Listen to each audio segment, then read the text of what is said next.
Don't applaud, just throw money.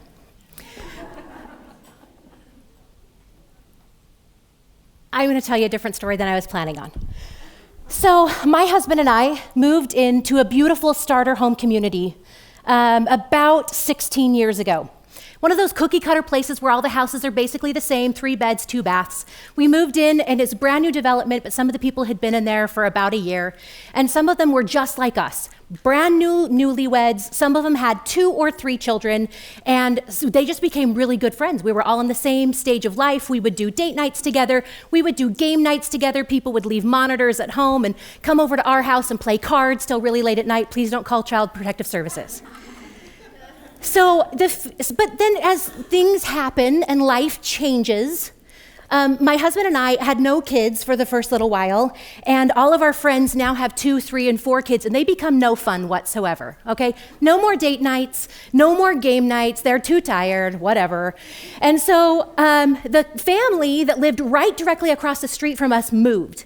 And my husband and I literally prayed and said, wouldn't it be so great if a young couple just like us with no kids moved in right across the street, and we could have our date nights and our game nights back again.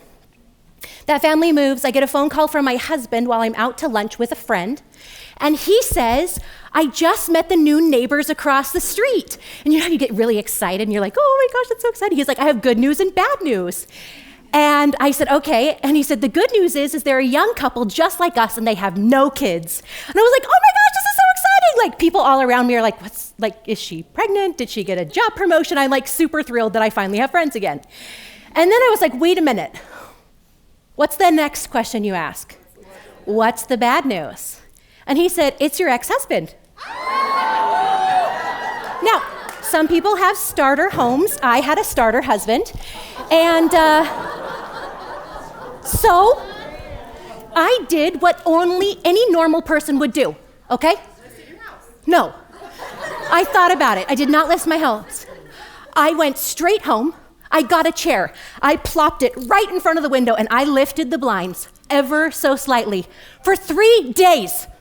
Okay, I watched them move for 3 days. It was, in fact, my ex-husband. Now, in case you're wondering, I looked up the odds. It's like 1 in 300,000. And to answer your next question, no, he had no idea where I lived, or he would not have moved in.